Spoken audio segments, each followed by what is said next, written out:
চতুর্থ দিনে আমাদেরকে শরীক হওয়ার তৌফিক যে আল্লাহ পাক দান করলেন, সর্বপ্রথমে তার দরবারে শুকর আদায় করছি আলহামদুলিল্লাহ। যেখানে কাউকে আলোচনা রেখে গিয়েছিলাম, আল্লাহ রাব্বুল আলামিন বলেন, ওয়ালাম্মা জাআহুম রাসূলুম মিন ইনদিল্লাহ, যখনই আল্লাহ রাব্বুল আলামিন কোন রাসূল পাঠান, যে রাসূল মুসাদ্দিকুল লিমা মাআহুম, উনি সাক্ষীদাতা বা তসদিক করনেওয়ালা, মাআহুম অর্থাৎ ইহুদীদের সাথে যে কিতাব আছে তাওরাত, এই তাওরাত কিতাবকে সত্য বলে সাক্ষী দেয় নবী এবং কোরআন দুটোই, কোরআন শরীফ এবং নবীও যারা সত্য বলে সাক্ষী দেয় যে তাওরাত সত্য কিতাব, মুসা আলাইহিস সালাম সত্য বলে। বিশ্বনবী মদিনা যাওয়ার পরে তখন গিয়া দেখলো ইহুদিরা মুহররমের 10 তারিখ রোজা রাখে। জিজ্ঞাসা করলেন, তোমরা মুহররমের মাসে 10 তারিখে রোজা রাখো কেন? তারা জবাব দিল যে এই মুহররমের 10 তারিখে মহান আল্লাহ রাব্বুল আলামিন 6 লক্ষ সাক্ষী সহ মুসা আলাইহিস সালামকে উদ্ধার করেছিলেন, আর ফেরাউন বাহিনীকে আল্লাহ পানির মধ্যে নিমজ্জিত করেছিলেন। এই কারণে শুকরিয়া স্বরূপ রোজা রাখেন। আল্লাহ রাসূল সাল্লাল্লাহু আলাইহি ওয়াসাল্লাম তখন বললেন, তাই যদি হয়, মুসা আলাইহিস সালাম নবী ছিলেন, তিনি আমার ভাই, আমার তো হক আরো বেশি। তাই রাসূল নির্দেশ দিলেন যে উম্মতে মুহাম্মাদিয়া, আমার সাহাবীরা, তোমরা মুহররমের 10 তারিখে রোজা রাখো, তবে ইহুদিদের সাথে যেন মিলে না যায়, একটু সামঞ্জস্য, একটু দূরত্ব বজায় রাখার জন্য তোমরা আগে বা পিছে, 10-এর আগে অথবা পিছে পরে দিয়ে 9, 10 অথবা 10, 11 এইভাবে রোজা রাখবা। আল্লাহ রাসূল মুসা নবীকে যে নবী এই কথা স্বীকৃতি দেন, তাওরাত কিতাব যে আল্লাহর কিতাব, এই কিতাব নবীও স্বীকার করেন, আমাদের কিতাবে, আমাদের কোরআনেও আগের আসমানি সমস্ত কিতাবকে সত্য বলে স্বীকৃতি দেয়। কিন্তু এই কিতাব ওয়ালারা অভ্যাস, এরা কাছে যারা যখনই যায়, نبذ فريق من الذين أوتوا الكتاب كتاب الله وراء ظهورهم, যাদেরকে কিতাব দেওয়া হয়েছে, কিতাব যাদেরকে দেওয়া হয়েছে তাদের মধ্যে একটি দল ভাবিত, এরা করে কি, কিতাব আল্লাহি ওয়ারাআ যুহুরিহিম, এরা পশ্চাতে পিছনে আমার কিতাবকে নিক্ষেপ করে দেয়, এরা আমার কিতাবের কোন বিধান মানতে রাজি হয় না। এটা হলো ইহুদিরা অভ্যাস, ইহুদিরা কি অভ্যাস, এমন ভাবে নিক্ষেপ করে কাআন্নাহুম লা ইয়ালামুন, যেমন বুঝা যায় এরা জানি, অথচ এই কাজটার জানিয়া বুঝেই ইহুদিরা করে। সেই ইহুদিদের যন্ত্রণা এখন পর্যন্ত আমরা যন্ত্রণায় আছি। ফিলিস্তিনের আল্লাহ রাব্বুল আলামিন শেষ পর্যন্ত ইহুদিদের উপরে আল্লাহ এমন রাগান্বিত হয়েছেন যে কিয়ামত পর্যন্ত ইহুদি এদের উপরে আল্লাহ অসন্তুষ্ট এবং এরা আল্লাহর অভিশপ্ত। আল্লাহ কোরআনে বলছেন আল্লাহর গজব নিয়ে পৃথিবীতে তারা বাস করে। পৃথিবীর কোন স্থায়ী তারা করে না, কিন্তু বিশ্বের মোল্লা ফিলিস্তিনের একটা জায়গার মধ্যে এই ইসরায়েল নামে এই ইহুদির জাতটাকে আল্লাহ রাসূল সাল্লাল্লাহু আলাইহি ওয়াসাল্লাম এদের যন্ত্রণা বিভিন্ন ভাবে কোরআন বুঝানোর পরেও যখন মূল্য না মানতে রাজি হয় না, শেষ পর্যন্ত আল্লাহ রাসূল ঘোষণা দিয়েছেন যে আখরিজুল ইহুদা ওয়ান নাসারা আন জাজিরাতিল আরব, আরব দ্বীপ থেকে এদেরকে বের করে দাও। তো সাহাবায়ে কেরামের যুগে এই ইহুদিদেরকে আরব দ্বীপ থেকে বিতাড়িত করে দেওয়া হয়। এদের পৃথিবীতে স্থায়ী কোনো আবাস করার নাই। আজকের ইসরায়েলে সেখানে আমেরিকার বিশ্ব মোড়লরা মুসলমানের একটু জায়গার মধ্যে তারা রাখা হচ্ছে, যেগুলো রাখি পরে আমরা একটা দেখুন। কিন্তু এরা দেখা যায় কখনো গেছিল পানিওয়ালা আর ফিলিস্তিনিরা হয়ে গেছে বাইকটা। এখন তারা ফিলিস্তিনের প্রতি চরম পর্যায়ে জুলুমত্ততা এই আজও ফিলিস্তিন যেভাবে নিরীহ মুসলমানকে ইসরায়েলে মারতেছে, শিশু বাচ্চাদেরকে হত্যা করতেছে, কিন্তু বিশ্বের মোড়লরা মুখ বন্ধ।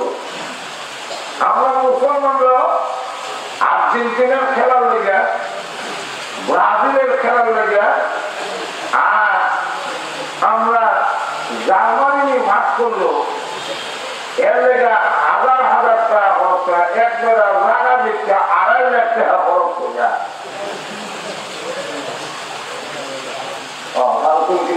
কথা খাওয়া নাই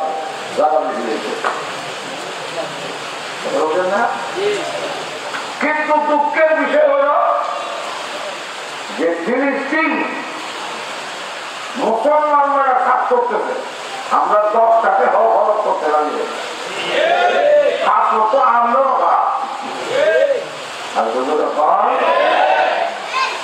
পক্ষে তো আমরা এই প্রতিবাদ করার দরকার ছিল যে আমাদের মুসলমান ভাইয়ের রক্ত নিয়ে তারা হোলি খেলে। এরা যেইভাবে বিশ্ব নদীকে যারা যন্ত্রণা দিচ্ছেন, সাহাবায়ে কেরামকে যেইভাবে যারা যন্ত্রণা দিচ্ছেন, মুসলমানকে নিশ্চিহ্ন করার গভীর ষড়যন্ত্র যুগে যুগে করছে। আরো মুসলমানের বিরুদ্ধে চরম এবং পরম দুশ্মন হল এই ইহুদি জাত। আজকে ফিলিস্তিনের মাসুম নিষ্পাপ বাচ্চাগুলোকে তাদের কেবলমাত্র আঘাতের ধারণা করে রক্ত নিয়ে হুড়ি খেলতেছে। আমরা মুসলমান হিসেবে আমার পক্ষ থেকে এতটুকু করার দরকার ছিল যে সেই সমস্ত ইসরায়েলের পণ্য যেই জিনিস কিনলে হবে এটার লভ্যাংশ দিয়ে মুসলমানদের মারে। তো তোমার পক্ষ তো অঙ্গীকার করার দরকার ছিল যে এই কুকাকুলা আরো যতগুলো আছে ইসরায়েলের, যেগুলা বিক্রি করে এই পয়সা দিয়ে মুসলমানদের এর একটা বংশ মুসলমান ধ্বংস করার পিছনে খরচ হয়। সুতরাং আরো অঙ্গীকার করা দরকার ইসরায়েলের কোন পণ্য আমরা গ্রহণ করবো না।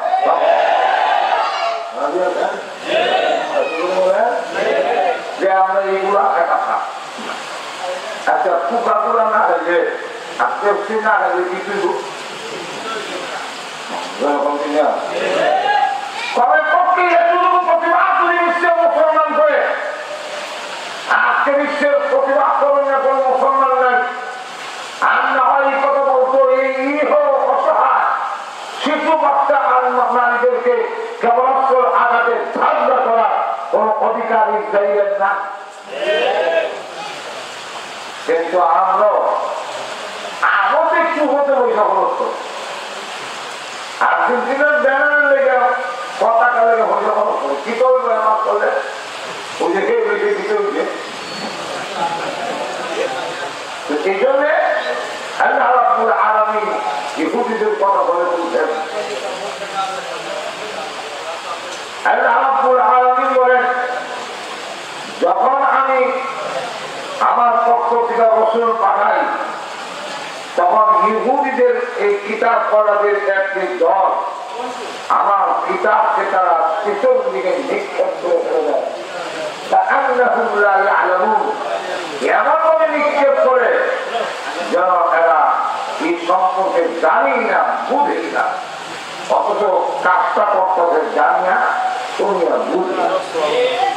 আর বলে এরপরে আল্লাহ রাব্বুল আলামিন আরেকটা কথা বলে দিচ্ছেন এই বইতে। সেটা হলো সুলাইমান আলাইহিস সালাম নামে একজন পয়গম্বর আল্লাহ তুমি পাঠিয়ে নাম তুমি আপনি না। আল্লাহ রাব্বুল আলামিন তার যে সিফত আল্লাহ রাব্বুল আলামিনের জামালিয়ত এবং জালালিয়ত পয়গম্বরদের মধ্যে প্রকাশিত করছেন। কোন কোন পয়গম্বরকে রাষ্ট্রীয় ক্ষমতা দান করছেন, কোন কোন পয়গম্বরকে রাষ্ট্রীয় ক্ষমতা থেকে একবারে দূরে রেখে এমন ভাবে দুনিয়ার থেকে হিসেবে তাদেরকে আল্লাহ রাব্বুল আলামিন রেখেছেন যে দুনিয়ার সাথে এদের কোনো সম্পর্ক ঈসা আলাইহিস সালামকে আল্লাহ রেখে দিলেন, দুনিয়ার সাথে কোনো সম্পর্কই নেই। আর হযরত দাউদ আলাইহিস সালাম, সুলাইমান আলাইহিস সালাম, হযরত ইউসুফ আলাইহিস সালাম বিশ্ব নবী সহ ওনাদেরকে মহান আল্লাহ রাব্বুল আলামিন নবুয়তের পাশাপাশি দেশ পরিচালনার দায়িত্ব আল্লাহ পয়গম্বরের হাতে দিয়েছেন। সুলাইমান আলাইহিস সালামকে তামাম পৃথিবী নেতৃত্ব দিয়েছিলেন। সুলাইমান আলাইহিস সালাম একবার দোয়া করলেন, হে আল্লাহ তুমি আমাকে যা দান করেছো আর কাউকে দিয়ে দিও না। সুলাইমান আলাইহিস সালামকে আল্লাহ রাব্বুল আলামিন একদিকে তামাম পৃথিবী রাজত্ব, শুধু একটা দেশের না তামাম দুনিয়া রাজত্ব দান করছিলেন সুলাইমান আলাইহিস সালাম। রাজত্বের পাশাপাশি এমন ক্ষমতা আল্লাহ রাব্বুল আলামিন সুলাইমান আলাইহিস সালামকে দিয়েছিলেন, মানুষ জিন্নাত সমস্ত কীট পতঙ্গের উপরে ওনাকে নেতৃত্ব দেওয়া, এমনকি প্রত্যেকটা প্রাণীর কথা বলার যোগ্যতাও আল্লাহ সুলাইমান নবীকে দিয়েছেন। আল্লাহ কোরআনে বলছেন, وَعُلِّمْنَا مَنْطِقَ الطَّيْرِ। সুলাইমান আলাইহিস সালামকে পাখির কথা বোঝার মতো যোগ্যতাও দান করেছিলেন। পাখিগুলো ওনার নিয়ন্ত্রণে ছিল। বিভিন্ন কেস মামলা মানুষ যেমন ওনার দরবারে দান করতো, পাখিরও এরকম। যেমন একবার সুলাইমান আলাইহিস সালামের কাছে এক পাখির মধ্যে একটা আছে জুহি, চিনি না? জুহির যে বউটা এর নাম জুহি, পাখির বউ জুহি। এই জুহি নিয়ে এক কেস দিল সুলাইমান নবীর কাছে যে আপনার এলাকা অমুক শিকারী আমার স্বামীকে যে তীর মেরে হত্যা করেছে, সুলাইমান আলাইহিস সালাম তাকে আহ্বান করলেন, এই বেটা ওকে দাও, তোমার নামে কেস দিচ্ছি। তাকে জিজ্ঞাসা করলেন, এই জুহির স্বামীরে তুই খুন করলে কেন? সে সুলাইমান আলাইহিস সালামের আদালতে দাঁড়িয়ে জবাব দেয়, পাখি শিকার করা কি আমাদের শরীয়তে বৈধ নয়? বলে হ্যাঁ বলবো। পাখির গোশত খাওয়া কি আমাদের শরীয়তে যায় না? বলে হ্যাঁ অবশ্যই যায়। তাহলে আমিও হঠাৎ পালন করি। পাখির শিকার করা যদি আমাদের শরীয়তে বৈধ হয়, পাখির গোশত যদি আমাদের জন্য হালাল হয়, আমি পাখির শিকার করলাম, অভাব পালন করি। এই পৃথিবীতে কেউ চলে যেমন সুলাইমান আলাইহিস সালাম তখন পাখিকে বললেন, এই পাখি তুহিনী সবুর করো, তোমাদের গোশত আমাদের জন্য আল্লাহ হালাল করছেন, তোমাদেরকে স্বীকার করা আমাদের শরীয়তে বৈধ। অতএব কি করবো? করে দিতে দুদিনে পাবো আল্লাহর নবী, আমি তো ইজাকে আমাদের গোশত যে হালাল ইজা আমরা জানি, আমাদের স্বীকার করা যে আপনারা দেয় এটাও আমরা জানি, জানি না কেন? আপনাদেরকে যেমন যোগ্যতা দিতেন, ক্ষমতা দিতেন স্বীকার করা, আমাদেরকেও আল্লাহ যোগ্যতা দিতেন উড়াল দিয়ে আপনাদের কাছ থেকে দূরে দিয়ে হচ্ছে টাকা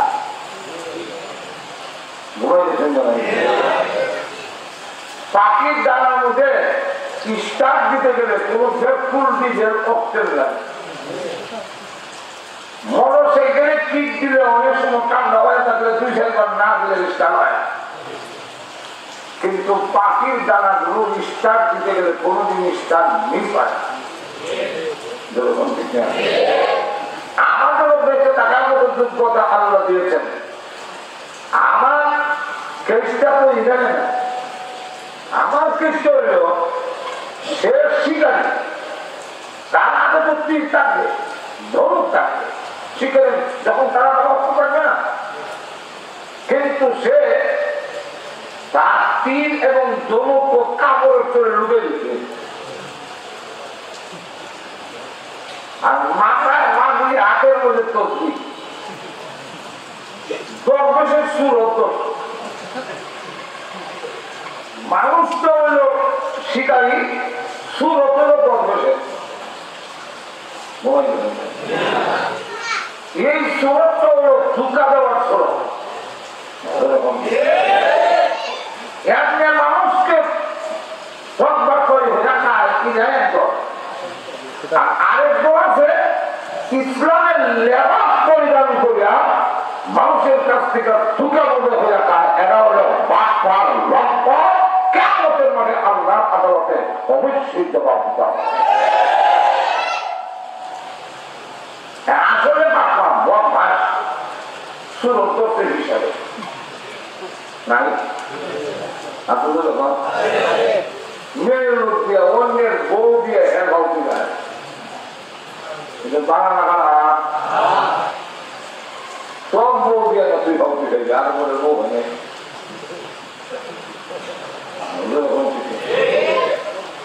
ফুল নামে আর মুড়িদ নেই। এই কথা হইয়া পর্দা মানে না, মাথাও তাহাটা দোয়া পালন করে, নিজেকে দোয়া খালাম বইটা দেনি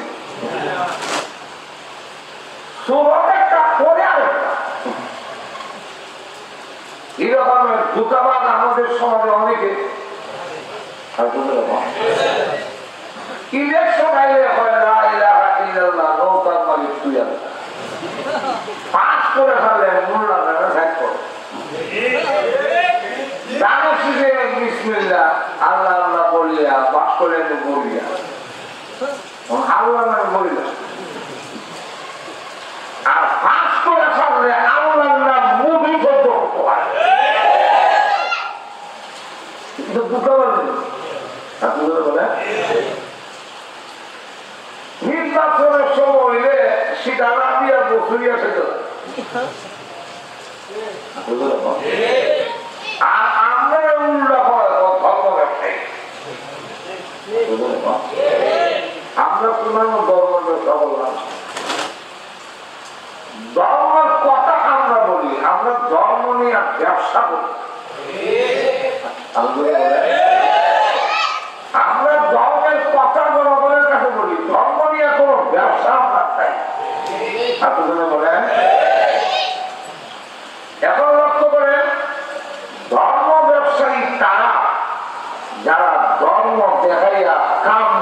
উল্লাল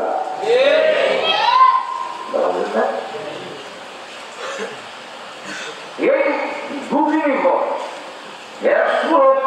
হলো দরবেশে কাম করে শিখায় তো আমি আর আমার স্বামী গাছের ডালে ওইসব প্রেম আমার করতে দিলাম হ্যাঁ দেখতে আমি আমার সামনে বললাম চলো উড়াল দিয়ে আমরা অন্য কাছে চলে যাই আমার সামনে আমাদের দমক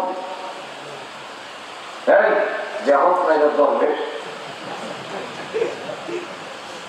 আল্লাহওয়ালা আমার দিকে না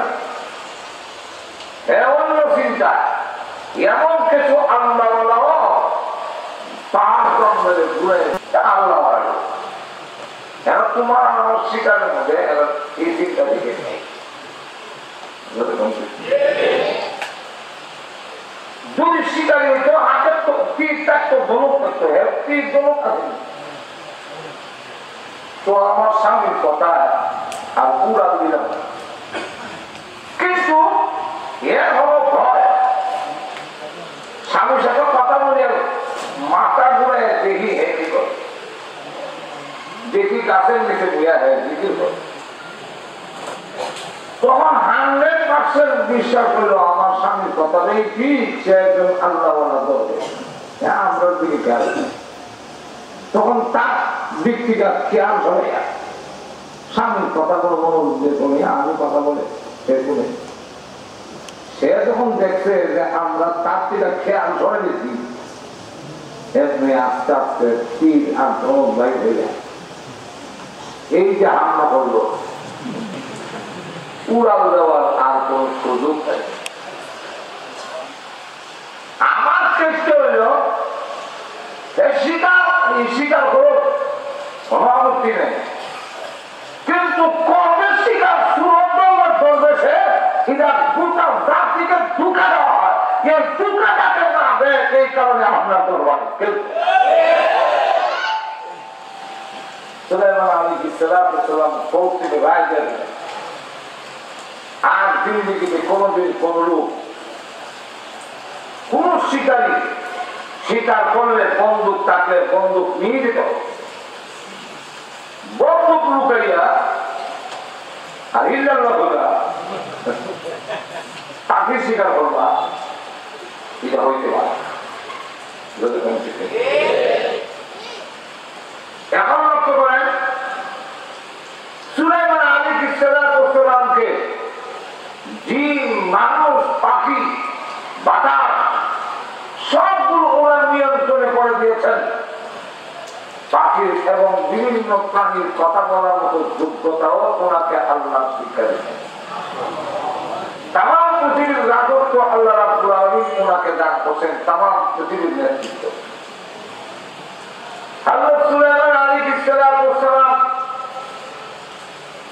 ওনার বর্ণনা সূরা নমলের মধ্যে বিস্তারিত বর্ণনা অনেকটা আছে ওই দিকে আমি যাবো না সুলাইমান আলাইহিস সালাম যেহেতু জিন ওনার নিয়ন্ত্রণে জিন আর মানুষ একসাথে চলে সুলাইমান আলাইহিস সালামের ডান পাশে থাকতো মানুষ উলামায়ে কেরাম বাম পাশে থাকতো জিন্নাতের মধ্যে যারা আলেম কোথাও গেলে এইভাবে তিনি দেখেন কোরআন শরীফে উল্লেখ وَأُسِرَ لِسُلَيْمَانَ وَجُنُودُهُ مِنَ الْجِنِّ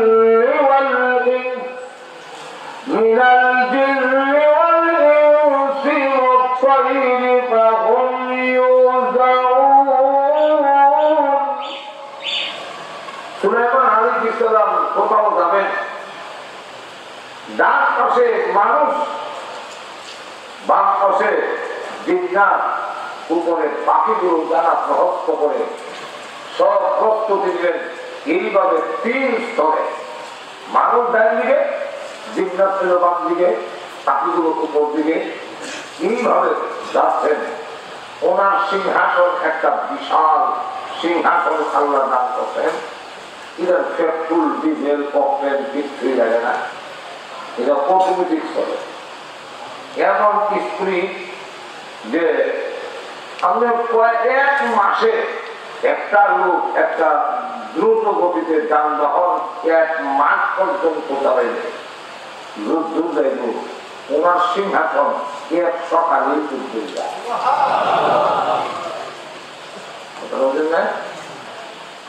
সুলাইমান আলাইহিস সালাম সাথে যেহেতু জিন এবং মানুষ দূর আছে, এই জিন্নাতের সাথে মানুষের চলাফেরা হওয়ার কারণে জিনদের কাছ থেকে কিছু পুকুরি কালা জাদু বিদ্যা এরা শিক্ষা দিচ্ছে। শিক্ষা বেশ কিছু এরা কিতাবাদি অনেক কিছু মন্ত্র যেগুলো আমল করলে বা প্রশিক্ষণ দিলে মানুষ এই লাইনে মেহনত করলে একটা যোগ্যতা হাসিল হয়। এটা যদি ইসলাম এবং আল্লাহ রাসূলের বিরুদ্ধে এই যোগ্যতাটা ব্যবহার করে তখন এটা পুকুরি দরজা। সুলাইমান আলাইহিস সালাম যখন তিনি ডাক পেলেন জিন্নাতের কাছ থেকে এইভাবে কিছু সেহের কিছু জাদুবিদ্যা শিক্ষা এগুলোর কিতাব বানাইয়া এক শ্রেণীর লোকেরা ব্যবসা শুরু করে দিতে, এর দ্বারা মানুষের কাছে বিভিন্ন কারামতি দেখা। তখন সুলাইমান আলাইহিস সালাম এগুলো সবগুলোকে সংগ্রহ করে এনে ওনার সিংহাসন নিচে গাইতে মানে আর ঘোষণা দিলেন যদি আর কেউ জাদুবিদ্যার পিছনে গিয়ে লিপ্ত হয় ধরা পড়ে তাহলে তাকে সর্বোচ্চ শাস্তি মৃত্যুদণ্ড দেওয়া। সুলাইমান আলাইহিস সালাম যখন সব জীবন রেখে দিলেন ওনার আসনের নিচে মানের নিচে পতিত হয়ে, উনি বিদায় হওয়ার পরে ওনার আশেপাশে যে সমস্ত বিজ্ঞ উলামায়ে কেরাম ছিল তারাও যখন বিদায় হয়ে গেল, একদিন এই বনি ইসরাঈলের ইহুদিদের বলি এরা সাথে শয়তান মানুষের সুরত হয়ে আয়া বলল এমন একটি সম্পদ বান্দারের খোঁজ খবর আমার কাছে আছে, তোমরা যদি এগুলো হাসিল করতে পারো তোমাদের 14 গোষ্ঠীর আর কোনদিন কোন জিনিসের দরকার হবে না, বিরাট বড় ধন সম্পদের ভান্ডার তোমরা হয়ে যাবা। ভান্ডার কি? সুলাইমান আলাইহিস সালাম ওনার সিংহাসনের নিচে কিছু বই পুস্তক গাইয়া দিতে, এগুলো যদি উদ্ধার করতে পারো আর তোমরা হাসিল করতে পারো তাহলে রুজি রোজগারে খাওয়ান দাওয়ানে ধন সম্পদে আর অভাব করতে হয়। যেগুলো দিয়া সুলাইমান আলাইহিস সালাম জিনকে ওনার নিয়ন্ত্রণে রেখেছিল, জিনগুলোকে বাধ্য করেছিল এবং তিনি রাষ্ট্র পরিচালনা করাতেন এই সমস্ত বিদ্যা দিয়ে। তোমরাও যদি চাও রাষ্ট্র চালাইতে, তোমরাও যদি চাও জিন সহ তোমাদের নিয়ন্ত্রণে আনার জন্য, তাহলে সেই সম্পদের ভান্ডার উদ্ধার করে। তখন তারা সুলাইমান আলাইহিস সালামের সিংহাসনের নিচে আনো, ওই জায়গাটা মাটি সরে ঠিকই সেখানে একটা সংরক্ষিত কিতাবাদি হইল যেগুলোর মধ্যে সম্পূর্ণ জাদুবিদ্যা সংরক্ষিত, ওইগুলো উদ্ধার হইয়া গোটা সমাজের মধ্যে তখন তারা এই অপপ্রচার চালাইল যে সুলাইমান আলাইহিস সালাম এই বিদ্যা দিয়ে ওই জিন নিয়ন্ত্রণ করছে, এই বিদ্যা দিয়ে ওই বাতাস ওনার নিয়ন্ত্রণ ছিল, এই বিদ্যা দিয়ে তিনি রাজত্ব বাড়াইছেন। আসলে কি এগুলা পয়গম্বরের জন্য কি এইগুলো জাদুবিদ্যার আর কোনো প্রয়োজন আছে? আর কোথায় বলে কেন?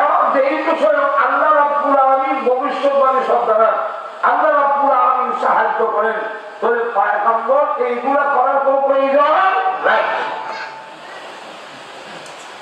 এখন এই অবস্থা করে রাসূল করিম সাল্লাল্লাহু আলাইহি ওয়াসাল্লাম আসার আগ পর্যন্ত, কোরআন নাযিল হওয়ার আগ পর্যন্ত বনী ইসরাঈলরা সমাজকে এতটুকু বুঝাইতে সক্ষম হয়েছিল যে সুলাইমান আলাইহিস সালাম ছিলেন একজন জাদুকর। আসলে যে সুলাইমান আলাইহিস সালাম জাদুকর ছিলেন, এই জাদুবিদ্যা এটা মানুষের নির্দিষ্ট একটা ক্ষমতা।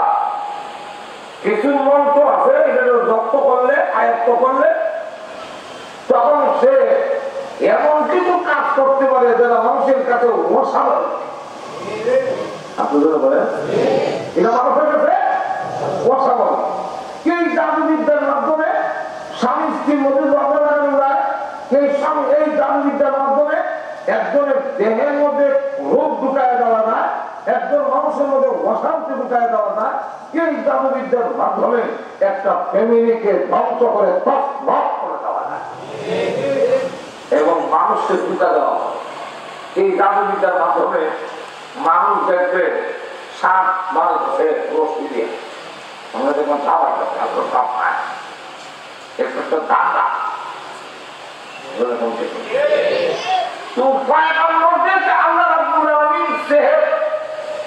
জাদুবিদ্যার পয়গম্বরদেরকে আল্লাহ ওহীর মাধ্যমে জাবিয়াদের এবং পয়গম্বরদেরকে সমাজের মধ্যে প্রতিষ্ঠিত করার জন্য অলৌকিক যে একটা জিনিস প্রকাশিত হয়, সেটার নাম মুজিজা। সেটার নাম কি?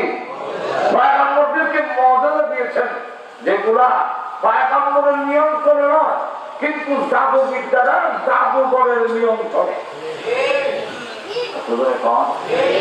অনেকটাই পয়গম্বর হয় না, পয়গম্বরের মুজিজাগুলো পয়গম্বরের নিজস্ব ক্ষমতার বলে নয়, এটা সম্পূর্ণ করেন আল্লাহ, এটা নিয়ন্ত্রণ আল্লাহ। যেমন মূসা আলাইহিস সালামের যুগে জাদুকররা তারা জাদুবিদ্যার মাধ্যমে রশ্মি দিয়ে সাপ বানাইতো, আসলে রশ্মি সাপ হইতো না, কিন্তু মানুষের চোখের সামনে দেখা যেত সাপ। পানির উপর দিয়ে হাইতে যায়, দেখতে আমরা একটা আসলে কোনো একটা যায় না। যখন আমরা সঙ্গে খবর দেখছি, যখন দেখা পড়ি তখন বিভিন্ন জায়গায় খেলা যায়, তো খেলা পূর্বে মারবে বইয়া, এরপরে পরে কি দিন মুখের মধ্যে ঢুকে যায়, দেখা যায় গিল্লি, তখন পরে দেখা যায় পিঠে যাবে গিল্লি। আসলে কোনো দিন খাই দেওয়া না, পিঠে যাবে দেওয়া না।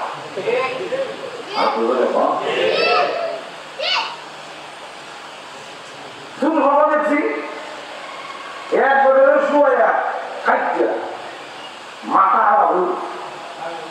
দেখুন, আসলে কিন্তু আলাদা হচ্ছে না। এটা আপনার তখন দেখে জাদুবিদ্যার মাধ্যমে ধান্দা লাগাই দেবে। আবার কয়েকটা লড়বা, উঠে বসা করবা, তাহলে তোমার 15 কোষ থাকতে পারে। টিকিটা হারা নাই,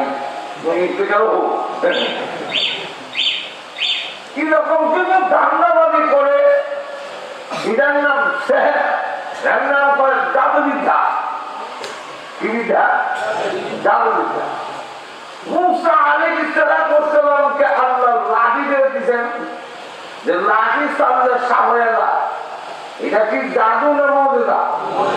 আপনারা বলেন মুজিজার কাছে সকলে পরাজিত, কিন্তু জাদু দিয়ে কোনদিন সাকসেসফুল হওয়া যায় না। মূসা আলাইহিস সালাম জাদুকরের উপরে ওনাকে আল্লাহ প্রভাব দেওয়ার জন্য মূসা আলাইহিস সালামের লাঠি, আল্লাহ বলেন তোমার হাতে এটা কি?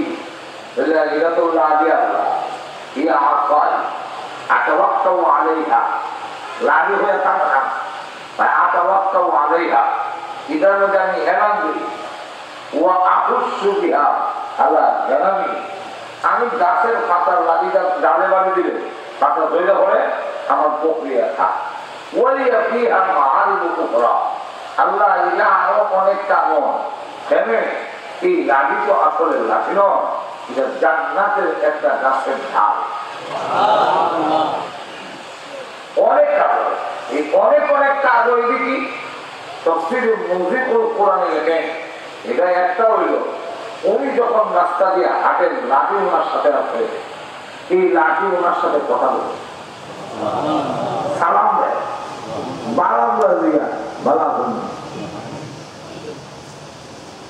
দ্বিতীয়ত উনি ঘুমায় থাকলে বকরি তো চঞ্চল প্রাণী, একটা ইদিক সিদিক গেলে লাঠি নিজে নিজে গিয়ে বকরির কলার মধ্যে বাড়ি দিয়ে আবার জায়গা খায়।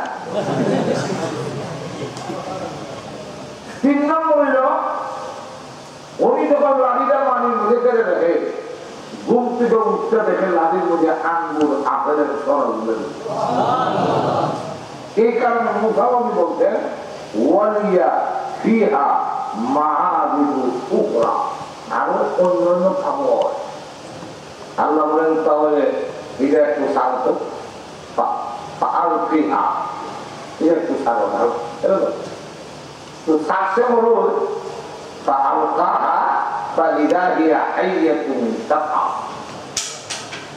এখন সারা করে লাভি লম্বা সাদা লাভিটা কালা। এখন দেখা যায় অন্য আয়াতের মধ্যে বলেন যে সহবানুন আযীম, বড় সাপ। তাফসীরের কিতাবে লেখেন বড় সাপ বলতে কি পরিমাণ বড়, এই 2 চুয়াল 2 লাগাবানের প্রহস্ত হবে, এই হাতটা হইল 80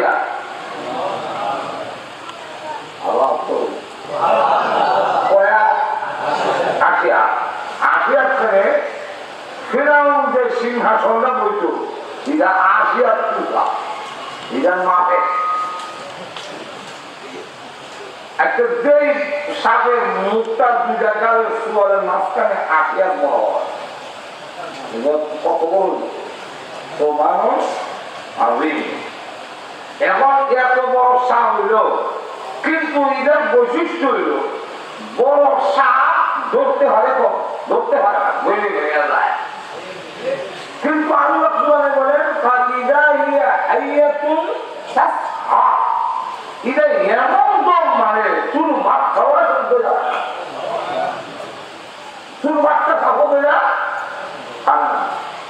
মুসা আলাইহিস সালামের কিতাব হলো মুজিজা, তো নাম কি? এটা ওনার নিয়ন্ত্রণে নয়। মুসা আলাইহিস সালাম যখন দেখলো সাপ হয়ে গেছি আর এত বিশাল, তখন তিনিও বড় হয়ে গেছে। বড় ভাইয়া আল্লাহ কুরআনে বলেন ওয়াল্লা মুদবিরা, মুসা আলাইহিস সালাম তখন লাঠির ছায়া দিয়া তীর দিয়া যাই আল্লাহ রাব্বুল আলামিন বলেন লা তাকা ওয়া খুযা, তুমি ধরো, তুমি ধরো। আর এটাকে আবার আগের মতো লাঠি বানায় দেওয়ার কাম তোমার নয়, আমার, তুমি ধরো।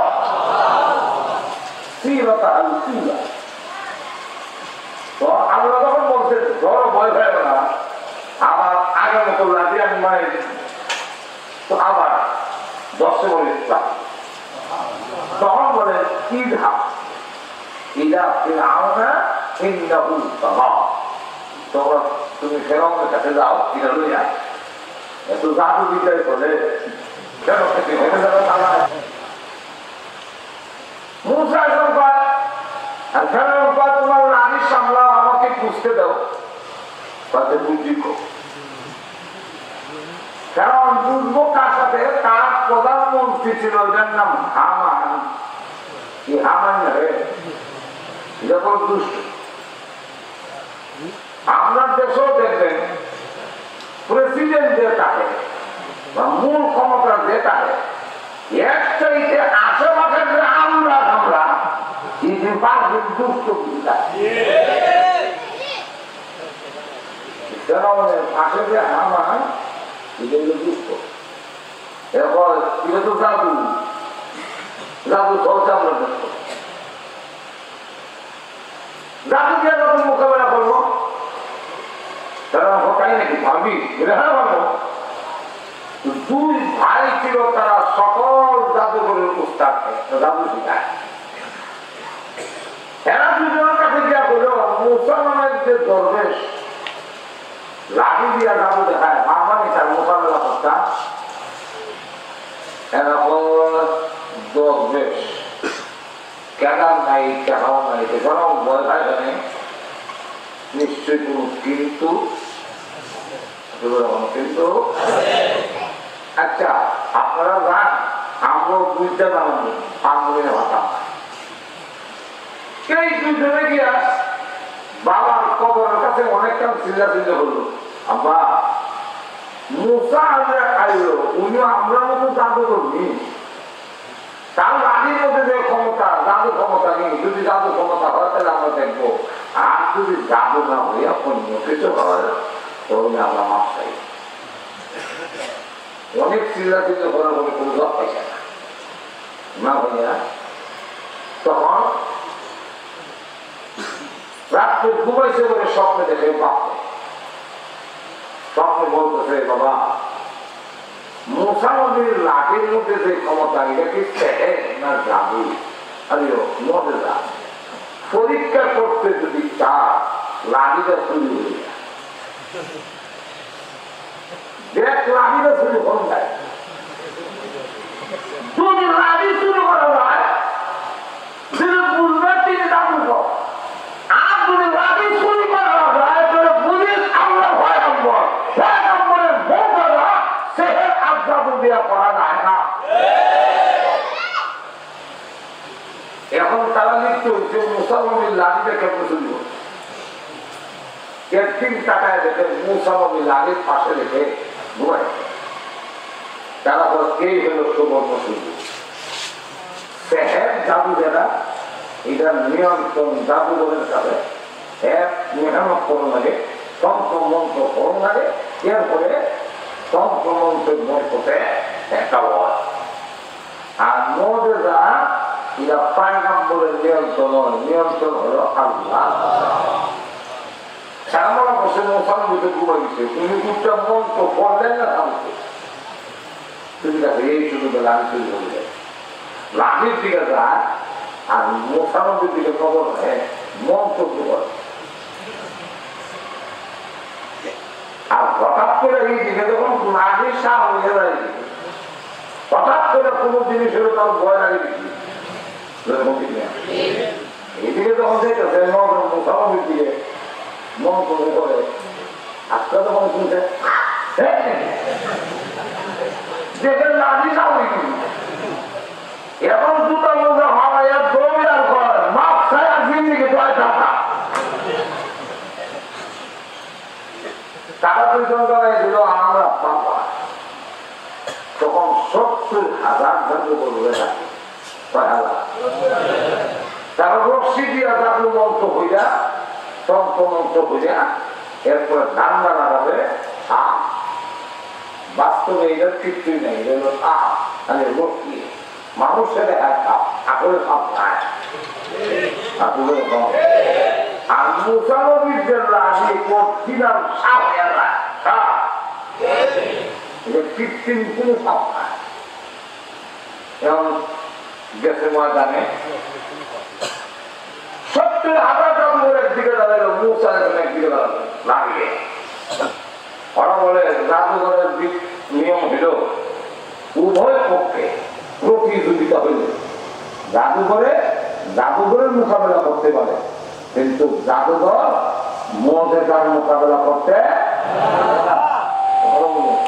এখন তারা করছে কি তারা বলল যে পোশাক বদলাই তৈরি আপনিও পাগড়ি নেবার বাদ দিয়া আমরা সুরত করেন মুসা বলেন আমার পাগড়ি পাঞ্জাবি যে পয়গাম্বরী নেবার এটা বদলাইতে পারিব না তখন তারা মুসা নবীকে সম্মান জানাবো ঠিক আছে আপনারটা বদলাবার দরকার নাই আমরা বদলাই 70,000 জাদুঘরের পোশাক বদলানি এটা কি সাধারণ ব্যাপার নাকি একজনে বদলাই দিলে 5 মিনিটে বদলাই দিলে 70,000 বদলাইতে গেলে সুতরাং নিয়মের যুক্তি হল মুসা নবী বদলাইছে কিন্তু এরা মুসা নবীকে ইজ্জত দিল সম্মান দিয়ে দিল আপনার বদলাবার দরকার নাই আমরা বদলাই দেয় অর্থাৎ আমরাও পাগড়ি লাগাই আমরাও আপনার মতো লম্বা পাঞ্জাবি লাগাই মুসা নবী সুযোগ করছে আল্লাহ তখন ডাক দেওয়া হয় ও ফেরেশতারা হেদায়েতের খাতাটা বই এদের সবার নাম হেদায়েতের খাতা থেকে আমার ভয় গরমের পোশাক কবরের গায়ে লেগে গেছে আরাম করো রাখো রাখো এখন তারা আমরা আগে ছাড়বো না আপনি আগে শুরু করবেন উনি বলেন তোমরা আমার জাদুকে মনে করছো ঠিক আছে তোমরা আগে ছাড়ো 70,000 বর্ষি এক একজনের এক একটা বর্ষি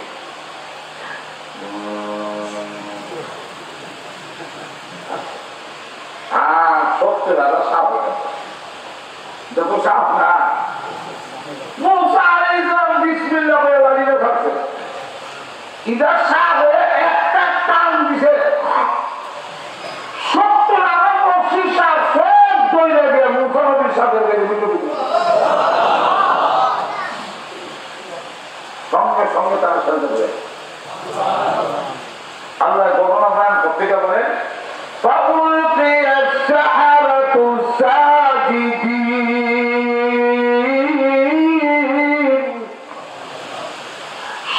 জাদুঘররা সাজদা হয়ে গেল সাজদা হয়ে হল আমরা সালাম না আমরা বুঝে নিয়েছি এটা মনে না আর আমরা একটা সেহের জাদুবিদ্যা জাদুবিদ্যার সাথে মোকাবেলা করতে পারে জাদুবিদ্যা কখনো মদের সাথে মোকাবেলা করতে পারে না তখন তারা ঈমান আনবে আল্লাহ কোরআনে বলে তখন তারা বলে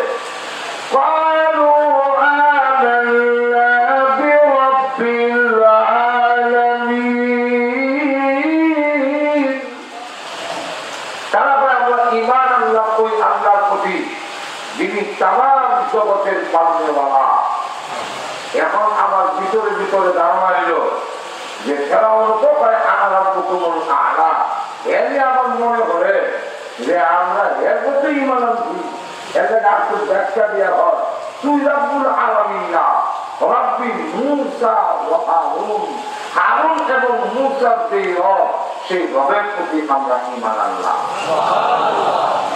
ফেরাউন ভয় জাদু করে দিবি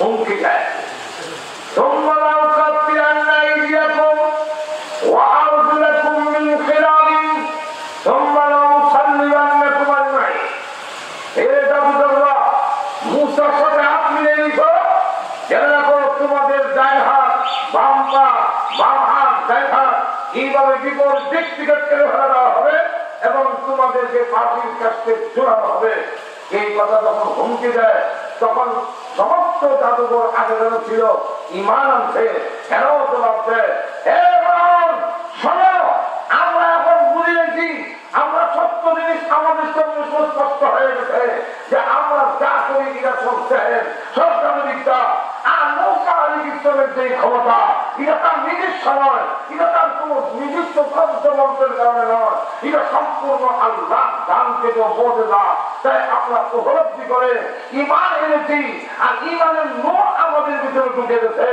ঈমানের নূর যাদের ভিতরে ঢুকে যায় ওরা কারো হুমকি দমকে ভয় পায় না আল্লাহ তাআলা কাউকে ভয় পায় না আমার সারা পূরণ করতে পারি কিন্তু জেনে রাখো আর কোনদিন ঈমান হারা হতে পারি না 70,000 জাদুঘর তারা ফাঁসি দিল কিন্তু আর ঈমান হারা হলো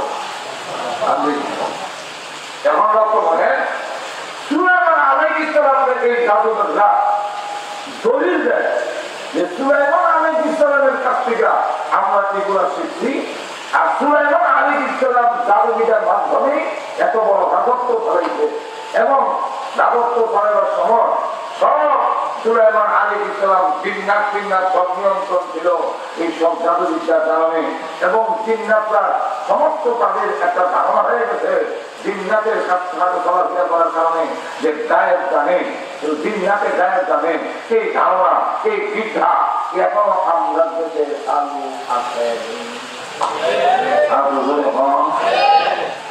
করে দিতে জামাই বলতে মাই লাগায় ওই জামা আপনাকে আসি নাই মোল্লা দিয়ে বলে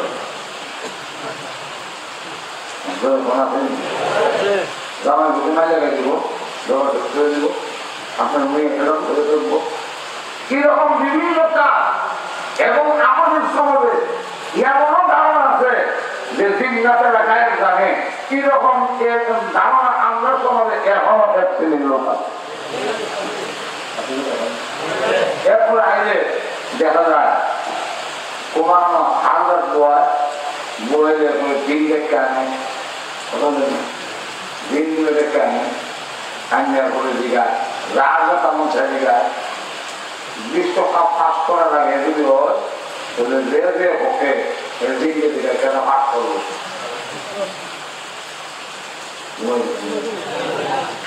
কেন পাঠ করবো ডাইরি খবর দিনটা মতো ডাইরি জানে কিন্তু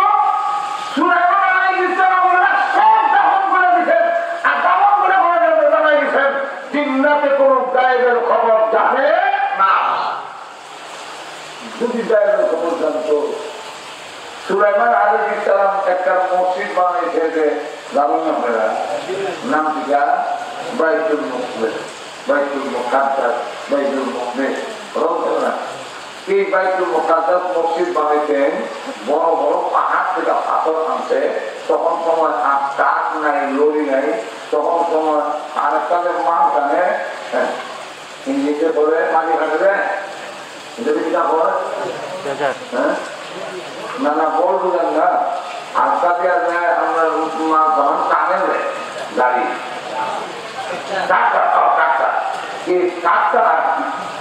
ডাক্তার দিয়ে তখন কোনো ছিল না তখন দিননাথের ভিডিও দিয়ে দিয়া এই মাত্র সুলাইমান নবী মসজিদ নির্মাণ করে যখন মসজিদের 12 নাটা মরে গেছি 4 নাটা বাকি দিচ্ছে সুলাইমান আলাইহিস সালাম বলেছেন যে বলে গা আজ গাইলে সামনে হালে আমার মেয়ে বলে বলে একটু কারণ আল্লাহ বলছেন আপনাকে নিয়ে যাও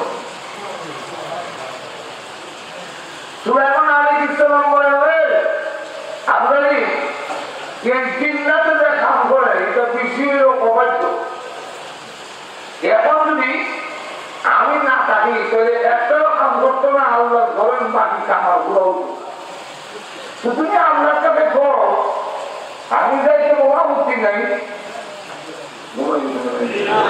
আমি যাইতে কোনো আপত্তি নাই যখন আজরাইল আছে ইব্রাহিম নবীর কাছে তো ইব্রাহিম আলাইহিস সালাম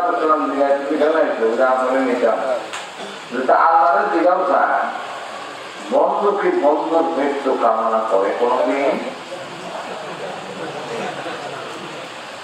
আল্লাহ তো আমার টাইটেল দিতে শরীর কোনদিন তো কোনো বন্ধুর মৃত্যু কামনা করে না আল্লাহ আমার মরণ কামনা করলো আল্লাহ বলেন আল্লাহ সাথে ভালো আল্লাহ বলেন আল্লাহ করে দাও কোনদিন কি কেউ বন্ধুর কাছে যাইতে আপত্তি জানায় বন্ধুকে কোনদিন বন্ধুর কাছে যাইতে আপত্তি জানায় আল্লাহ বলছেন বন্ধুকে কোনদিন বন্ধুর কাছে যাইতে আপত্তি জানায় এমন কোন বিধান পৃথিবীতে আছে কি ইব্রাহিম এরকমই নাম ভবন করে যা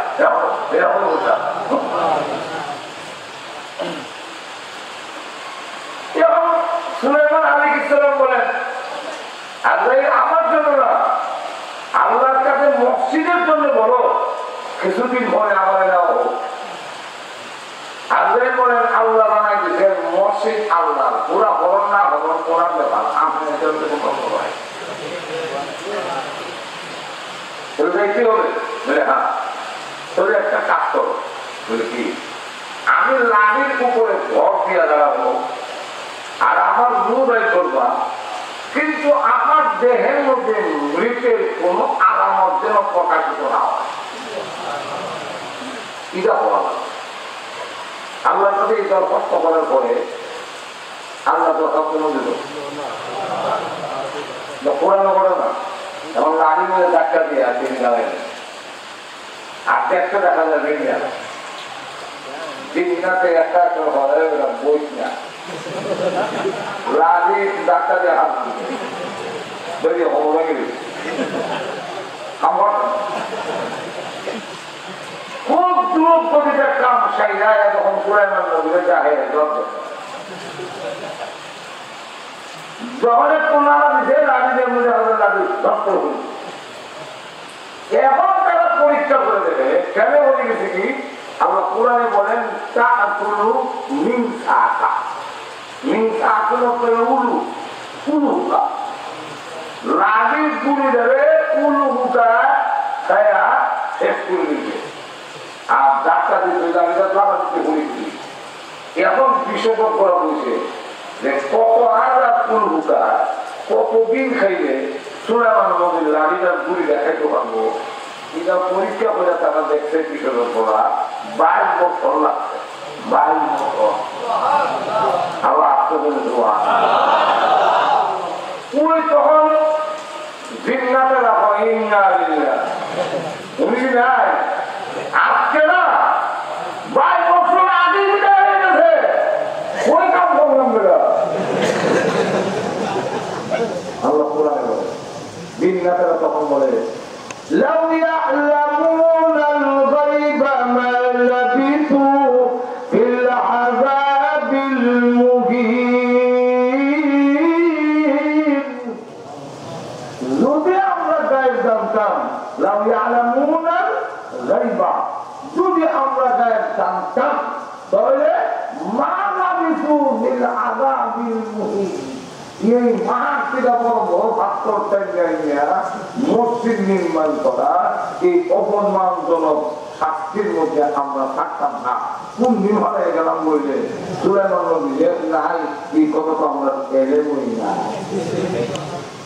এই ঘটনার দ্বারা কি বোঝা যায় জিন্নাত গায়েব জানেনি আমি তো করে গায়েব জানে ওই সুলাইমান আলাইহিস সালামকে জাদুকর বললা এই ইহুদিরা সারা দেশ প্রচার করত। আর প্রতিযোগিতা আমরা যে জাদুবিদ্যা শিখাই আমরা যে জাদুবিদ্যার চর্চা করি এটার মূল প্রবক্তা হইলেন সুলাইমান আলাইহিস সালাম আর হারুত মারুত দুই ফেরেশতা। এখন আল্লাহ পাক বিশ্ব নবীকে পাঠাইয়া এবং কোরআন শরীফ সর্বপ্রথম ঘোষণা দিল সুলাইমান আল্লাহর পয়গম্বর জাদুকর নয়।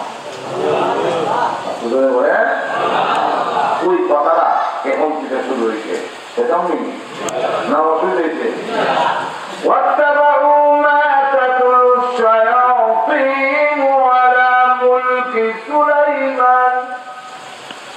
আল্লাহ রাব্বুল আলামিন বলেন এই সমস্ত ইহুদিরা শয়তান যা তেলাওয়াত করে তাকে তারা অনুসরণ করে আলা মুলকি সুলাইমান সুলাইমান আলাইহিস সালামের রাজত্বকালে শয়তান ওদেরকে যা বলতো তার উপরেই তারা ইত্তেবা করতো। তারা পয়গম্বরের কথা মানত না। এটি ছিল ইহুদিদের চিরাচরিত অভ্যাস। কথা বুঝেন এই সুলাইমান আলাইহিস সালামের যুগে শয়তানগুলাই যা বলতো এটাই তারা ফলো করতো এবং শয়তানে আরো কিছু করতো। শয়তানে তাদের সহযোগিতা করতো। শয়তান আসমানের কাছে যেত গিয়া কান জাগাইয়া কিছু মানে তারা কিছু জীবিত হয়ে আল্লাহ কি সিদ্ধান্ত নিতেন কি গঠক দিবেন কি বিষ্ণু দিবেন কোন বিপদাইব এটা যা আলোচনা হইত শয়তানে এতই জন্য থাকতেই যে মোলামুলি কাছাকাছি গিয়ে কান জাগাইয়া এটা সঙ্গে গণকদের কাছে করে দিত। আর গণকরা এর সাথে আরো দর্শ নিষ্ঠা কিন্তু বাড়াইয়া বাড়াইয়া এগুলো সমাজের মধ্যে প্রকাশ করত। কিন্তু বিশ্বনবী পৃথিবীতে আসার পরে কি রাস্তা বন্ধ হয়ে গেছে সরকারের যে বিষয়টা আসমানের কাছে যাইতেও ভালো হল বিষয়টি আকাশের কাছে গেলেই আমাকে অগ্নি রক্ষা কেমন সারে আমার উপরে আর আমি ঘুরি যাইনি বিষয়ের ভিতরে সব শয়তানদের কাছে সারা দেশের মধ্যে প্রত্যেক জায়গা থেকে এক কামলা মানি আন সব জায়গা থেকে এক কামলা মানি আন সিলেট থেকে আনো সুনামগঞ্জ থেকে আনো কমগঞ্জ থেকে আনো মরিবাজার থেকে আনো এভাবে ব্রাহ্মণবাড়ির থেকে আনো নরসিংদী থেকে আনো ময়মনসিংহ থেকে আনো নেত্রকোনা থেকে আনো সারা দেশ শয়তান হচ্ছে এক কামলা করে মানি আনবে আনতে হবে যে কামলাই না দেয় এনাদের কাছে নিয়ে গ্রাম দেয়। দেখি তো কি ঘটনা ঘটলো আমি আপনারও যাইতাম মানি না কেন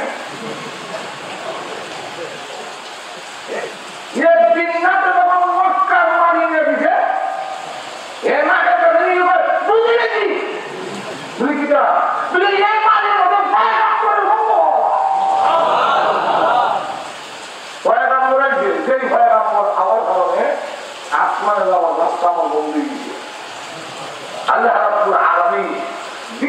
নবী আসার সাথে সাথে সমস্ত রাস্তা বন্ধ হয়ে দিচ্ছেন। আর ওই জানিয়ে কান জায়গায় কিছু এনে সমাজের মধ্যে বিভ্রান্তি সৃষ্টি করতে পারে না। শয়তান এদেরকে সহযোগিতা করে, শয়তান বিভিন্ন ভাবে এদেরকে সহযোগিতা করে এই জায়গাতে পৌঁছেছে যে শয়তানের যা বলে চাইতানা মানে এরপরে আল্লাহ রাব্বুল আলামিন বলে ওয়ামা কাফারা সুলাইমান ওয়ালাকিন্না আশ-শায়াতিন কাফারু। আল্লাহ রাব্বুল আলামিন বলেন সুলাইমান আলাইহিস সালাম কুফরি করে নাই। এই কুফরি বিদ্যা সুলাইমান আলাইহিস সালাম শিখে নাই। সুলাইমান আলাইহিস সালাম যে কুফরি করে নাই, সুলাইমান আলাইহিস সালাম যে জাদু বিদ্যা দ্বারা পরিচালিত হয় নাই, সুলাইমান আলাইহিস সালাম যে দেশ এইভাবে চালান নাই, বরং আল্লাহ রাব্বুল আলামিন দান করেছেন। এই কথাটা সর্বপ্রথম কোরআন শরীফে ঘোষণা করে। বলে কেন শিখেছে ওয়ালাকিন্না আশ-শায়াতিনা কাফারু। এই কুফরি শয়তানরাই করতে, সুলাইমান নবী নয়।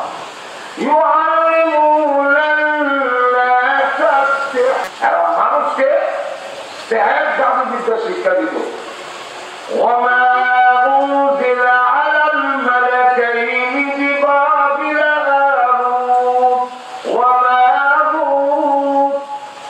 আল্লাহ রাব্বুল আলামিন বলেন আমি তখন দুইজন ফেরেশতা নাযিল করলাম ওই বাবেল শহর, বাবেল ইরাকের মধ্যে বেবিলন এখন করে এই শহরটাকে বলে পরিচিত। এরা অনেক আগ থেকে একটা উন্নত শহর, জ্ঞান ধারা বিধান অনেক আগ থেকে এটা প্রাচীনতম শহর। এক সময় বাগদাদ রাজধানী হওয়ার আগে ইরাকের রাজধানী ছিল বেবিলন নয়, কোরআনে ইরাকের বাবেল বলে আখ্যায়িত হবে। এক সময় বাগদাদ রাজধানীর আগে সেই বাবেল শহর ছিল রাজধানী। সেই বাবেল শহরের মধ্যে আল্লাহ রাব্বুল আলামিন দুইজন ফেরেশতা বলেন। দুইজন ফেরেশতা কেন হলেন? দুইজন ফেরেশতা পাঠাইছেন এই কারণে, এই জন্যে মা উনজিলা আলাল মালাকাইনি বিবাবিলা হারুত ওয়া মারুত, যা কিছু আল্লাহ রাব্বুল আলামিন ফেরেশতাদের উপরে নাযিল করছেন বাবেল শহরে হারুত আর মারুত, এই দুইজন ফেরেশতা ওয়ামা ইউআল্লিমানি মিন আহাদিন হাত্তা ইয়াকুলা ইন্নামা নাহনু ফিতনাতুন ফালা তাকফুর। তারা মানুষদেরকে এই শিক্ষা দেওয়ার জন্য যে মানুষ বিভ্রান্তির মধ্যে হয়ে গেছে, মানুষ কোনটা জাদু, কোনটা সেহের আর কোনটা মুজিজা সর্বসাধারণ এরা বুঝতে পারে না। কিন্তু ওই মূর্খরা যেহেতু জাদুবিদ্যার মাধ্যমে অনেক সম্পদ হাসিল করা যায়, জাদুবিদ্যার মাধ্যমে মানুষের মধ্যে অনেক কারামতি মুজিজা অনেক অলৌকিক ঘটনা দেখাইয়া নিজেকে অনেক বড় বুজুর্গ বলে সমাজের মধ্যে প্রকাশ করে। আল্লাহ রাব্বুল আলামিন এই সেহের আর জাদুর মধ্যে পার্থক্য বোঝাবার জন্য দুইজন ফেরেশতা মানুষের সুরতে আল্লাহ বাবেল শহরের মধ্যে পায়। ওনারা জাদু শিক্ষা দিতেন, জাদু শিক্ষা দিতেন, বিভিন্ন ব্যাখ্যা দিতেন। এর মধ্যে একটা ব্যাখ্যা হইল যে জাদু শিক্ষা দিতেন দুজন ফেরেশতা। কেন? এরা শিক্ষা দেওয়ার উদ্দেশ্য ছিল যদি এটা পুকুরি হয়, এটা জায়েজ না, শরীয়তে যদি বৈধ হয় না, তাহলে তোরা এই দুজন ফেরেশতাই কি বিদ্যা শিক্ষা দেয় কেন? ফেরেশতা শিক্ষা দেয়, তাদেরকে শিক্ষা দেওয়ার উদ্দেশ্য নয় কে জাদু বিদ্যার দিকে আগ্রহ আর কে আগ্রহ নাই এটা দল দেখা মাঝে মাঝে জাদু বিদ্যার শিক্ষা দেয়। জাদু বললে দক্ষ কোনটা জাদুর প্রতি আকৃষ্ট। যেমন দেশের দুর্নীতি বন্ধ করার জন্য উদাহরণ দিচ্ছেন, দেশের দুর্নীতি বন্ধ করার জন্য ঘুষখোর অফিসার করা জায়গা ঘুষ করলে সাধারণ দেশে গোয়েন্দা সাধারণ একজন নাগরিক হিসেবে তার কাজ একটা লইয়া ঘুষখোর অফিসারের কাছে আইলে পরে একটু গোপনে দেখা যায় 5 লাখ টাকা দিলাম যেটা ধরে না, এরা কিন্তু গোয়েন্দা অভিযান। আমরা কোনো দলে বুঝতে বিষয়টা গোয়েন্দা যেটা দুদকের পক্ষ থেকে ঘুষখোর অফিসারের দরকার লেগে এরা তো ঘুষখোরের যত না এরাই তো ঘুষ দিয়ে দেয়। এবার আপনারা বলেন এরা কি ঘুষ খাওয়ান কি কেবল লেগে দিছে না দরবার লেগে? দরবার লাগে। কিন্তু টাকাটার মধ্যে একটা নম্বর দেওয়া যায় যাতে পরবর্তীতে ওই নম্বর দিয়া দক্ষ পারে। তফসিলি কিতাবে দেখেন যে দুদকের পক্ষ থেকে দুর্নীতি দমন এই কমিশনের পক্ষ থেকে গোয়েন্দা লাগাইছে ঘুষখোর অফিসারকে কে ঘুষ খায় কার ভিতরে ঘুষ খাওয়ার মতো আগ্রহ এই লোক লালসা কার ভিতরে আছে এটা তত্ত্ব হলে তাই বাধ্য হইয়া কিছু লোকের ঘুষের টাকা দেয় কিন্তু একটা নম্বর তারা রাখে একটা নম্বর দেওয়া দেয় যে নম্বরটা দিয়ে তার ধরন যায়। তো এই ঘুষখোর অফিসারদেরকে ধরার জন্য যেভাবে ঘুষের টাকা দিল ঠিক তেমনিভাবে ভারত আর ভারত জাদুবিদ্যার শিক্ষা দেওয়ার জন্য এছাড়া সমাজের মধ্যে জাদু আর সেহের মধ্যে একাকার করে ফেলেছে। যেমন আমাদের দেশে এখন বর্তমানে হকানিভি আর বন্দরে দলাল বড় মুশকিল কেমন বুঝতেন সামনে জওয়ানবাগি যে যে মোটাপাতা দেখা যায় রাজারবাগি যে মোটাপাতা দেখা যায় আর কুতুববাগি যে সুন্দর বেলা আর যে মোটাপাতা আর ঘোষণাতে সৌন্দর্য দিলে গিয়েছে। এখন আমরা সমাজে বঙ্গ আর হক যারা হক এরা তো সব ঠিক আছে কিন্তু আমরা সমাজটাকে এমন করছে সাধারণ লোকেরা কিন্তু বুঝা কোনটা কঠিন হয় কোনটা হক আর কোনটা না কোনটা সত্য কোনটা মিথ্যা বুঝা বড় কঠিন। কেন আসে কেন আসে না এটা তো বুঝতে বড় মুশকিল। এমনি দেখা যায় নবীর সুন্নত নাই, নবীর তরিকা মানে না, নবীর আদর্শ মানে না, নবীর কথা মানে না, কিন্তু আবার মুখ দিয়ে যেভাবে গান গুন গায় আর গজল গায় নবী গো আপনারা ফাইলে বাঁচে নিলে মরি দেখি না শনি কানে আপনাদের দড়ি কেন হৃদয়েতে কাবা নয়নে মদিনা ছেড়ে দেবে নৌকা মাঝি যাবো মদিনা।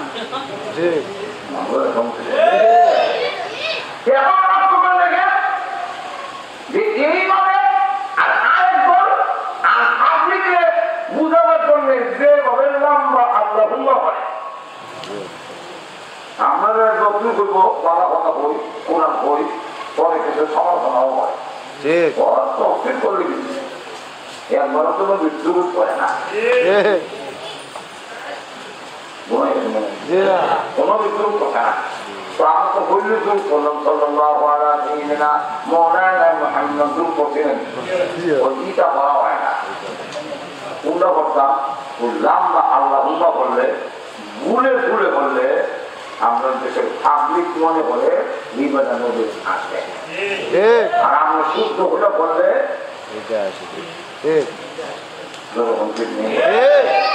আমরা সমাজে সত্য মিথ্যা এখন এমন হয়ে গেছে যে এখন এই জন্য সত্য মিথ্যা বোঝাবার জন্য যদি কোনো আল্লাহর পক্ষ থেকে আলেম ওলামা এমন একজন বিজ্ঞ আলেম আসে আর বুঝাই দেওয়ার চেষ্টা করে যে এটা না হোক এটা হক ধরে বলেন ঠিক না আমরা অংশ বুঝাইতে গেলে উল্টা বুঝে আমরা বুঝাই যাবো দেখো আল্লাহ ভগবানের কথা কিন্তু তোমার কালে কালে সন্ধ্যের কালে পুরো শরীর পড়বে না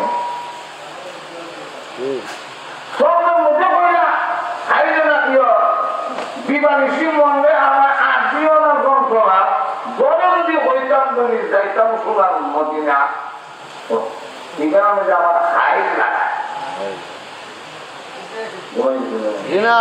বিবানিসি মন্দিরে আমার আর দিও না যন্ত্রণা लेकिन पानी पूछे हमारे दूसरे उनकी देर पर ना उनको दूसरे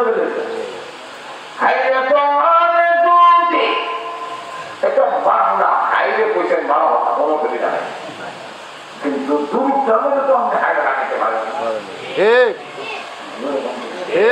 হাইওয়ে না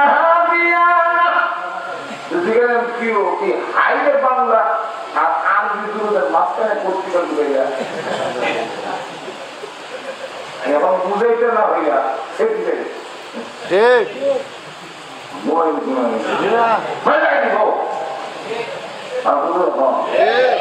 বুঝাও তুমি আইলে পত্রিকা ঢুকে যা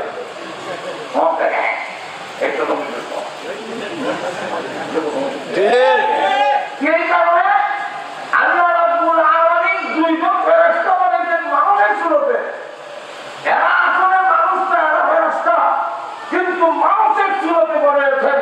এই কথা বুঝাবার জন্য যে মৌজে আর সেহের এক নয়, এই দুটার মধ্যে তোমরা হলো না, যেরকম লিখিয়া দিতা। আল্লাহ রাব্বুল আলামিন এই কথা বুঝাইতে গিয়া আল্লাহ রাব্বুল আলামিন বলেন বুঝাবার জন্য যখন পাঠাইলেন আল্লাহ ফেরেশতা, এই ফেরেশতারা তখন তারা দুজনে ইউআল্লিমানি মিন আহাদিন হাত্তা ইয়াকুলা ইন্নামা নাহনু ফিতনাতুন ফালা তাকফুর, এবং শিখায়া দিয়া এই কথা বুঝায়া যায় যে এটার নাম জাদু, এটা কিন্তু তোমাদের পরীক্ষার জন্য শিখাইলাম, আর এটা কিন্তু পুকুরি শিক্ষা দেওয়ার খুব দিচ্ছে। কিন্তু যারা পুকুরি শিখছে এরা কেন লোকে শিখে আল্লাহ বলেন فيتعلمون منهما ما يفرقون به بين المرء وزوجه। স্বামী স্ত্রীর মধ্যে বিভেদ সৃষ্টি করার উদ্দেশ্যে ইসলাম শিখে। আর এই সমস্ত কারণে যারা ইসলামের ক্ষতি করে, মানুষের ক্ষতি করে, ইসলাম এবং আল্লাহ দেওয়ার বিধানের বিপরীতে যেগুলো হয়, এগুলা যে পুকুরি শরীয়তের নিষিদ্ধ, এর মধ্যে কোনো সন্দেহ নাই। আল্লাহ রাব্বুল আলামিন বলেন ওয়ালা হুম বিদাররিন বিহি মিন আহাদিন ইল্লা বিইذنিল্লাহ। যতই তারা পুকুরি করো, যতই সেহের করো, এই সেহের করার মাধ্যমে আল্লাহ রাব্বুল আলামিনের যদি ইচ্ছা না থাকে আমার ক্ষতি করার, তাহলে আল্লাহ কসম করে বলি কোন জাদুকর আমার ক্ষতি করতে পারবে না। এই বিষয় আসেনি, বিষয় নাই, আপনার ওখানে আসেনি। আল্লাহ যদি ইচ্ছা না হয় ক্ষতি করা, জাদুকর যতই আমার চেষ্টা করো, যতই পুকুরি কালাম করো, আমার ক্ষতি করতে পারবে না যদি আল্লাহ ইচ্ছা না হয়। কিন্তু আল্লাহ রাব্বুল আলামিন বলেন বরং এরা করে কি এই শিক্ষার মাধ্যমে ওয়ায়াতাআল্লামুনা মা ইয়াদুরুহুম ওয়ালা ইয়ানফাউহুম, যে সমস্ত বিদ্যা শিক্ষা তারা নিজেরই ক্ষতি হয়, ওয়ালা ইয়ানফাউহুম, তারা কোনো ফায়দা হয় না। দুনিয়ার কিছু ফায়দা হয়তো হয়, কিন্তু আখিরাতের কোনো ফায়দা নাই। وَلَقَدْ عَلِمُوا لَمَنِ اشْتَرَاهُ مَا لَهُ فِي الْآخِرَةِ مِنْ خَلَاقٍ।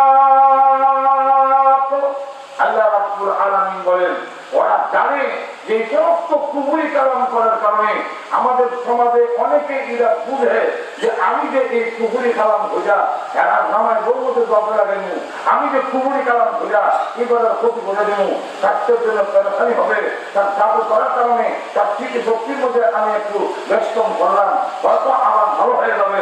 যদি ওই দিতে হয় না, ভালো হয়ে যেতে হয়, কিন্তু এই যে ক্ষতি করলাম, এই ক্ষতি করার কারণে আমি কিন্তু পরকাল আমার ধ্বংস হয়ে গেল। ইসলামটা বুঝতেও করা জানে যারা এই সমস্ত কুফরি কালাম করে এদের পরকালে কোনো অংশ নাই, সম্পূর্ণ তারা বরবাদ হয়ে গেল। কিন্তু এগুলা জানাশোনা থাকার পরেও আল্লাহ রাব্বুল আলামিন বলেন দুনিয়ার ফায়দা আর দুনিয়ার কিছু লোভ লালসার কারণে এই সমস্ত কাণ্ড কর্মকাণ্ড করে।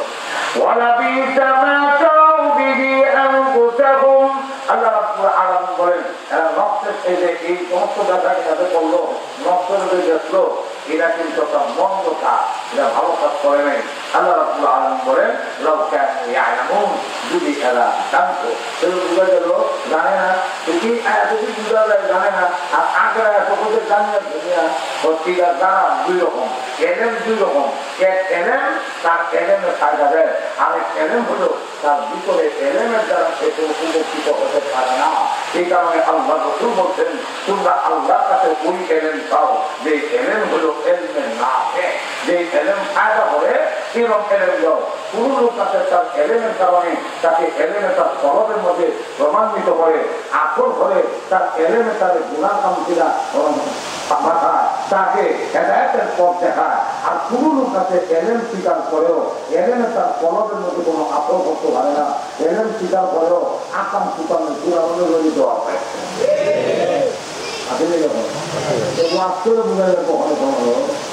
বহু ধরন আছে, লোকটা আলেম কিন্তু আলেম জানিয়া শুনিয়া বুঝিয়া এমন জায়গা দিয়ে দোয়া করে যেটা কোনোদিন কেউ সাধারণ লোক মানে না।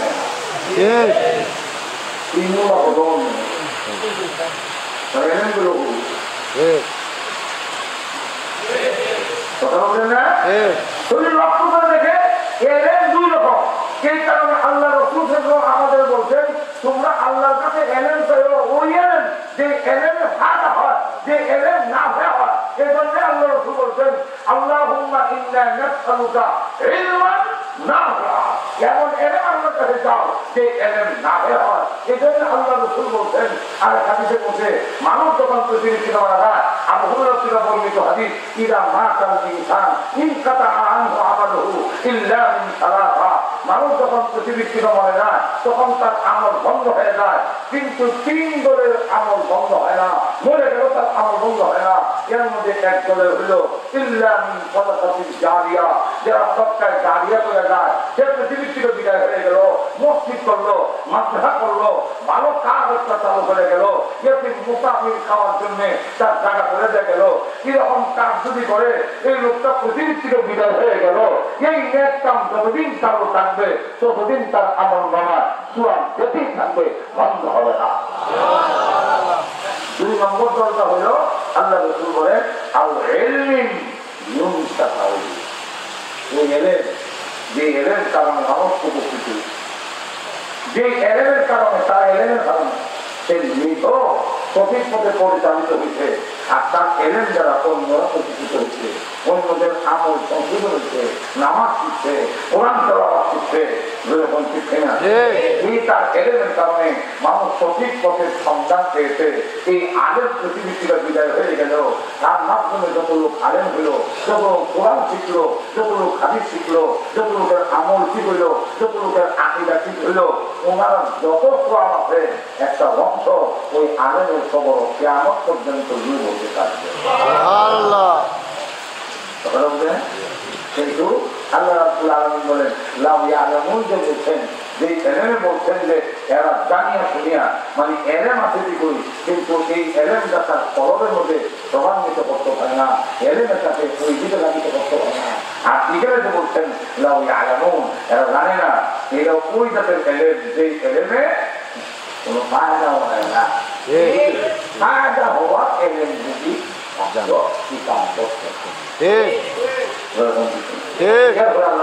বলেন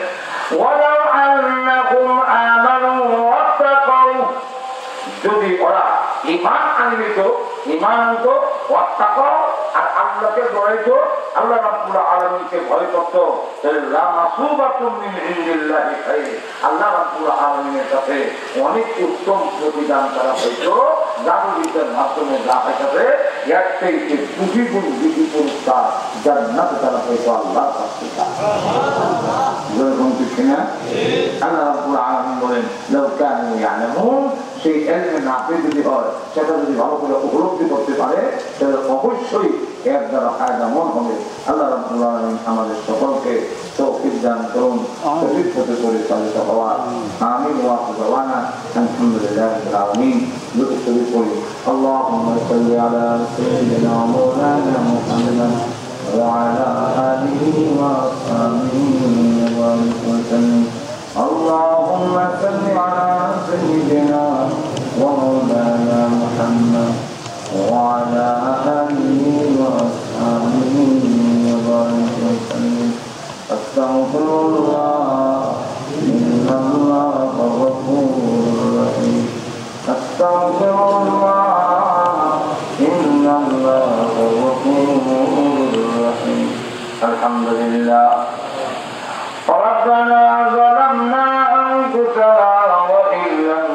تغفر لنا وترحمنا لنكونن من الخاسرين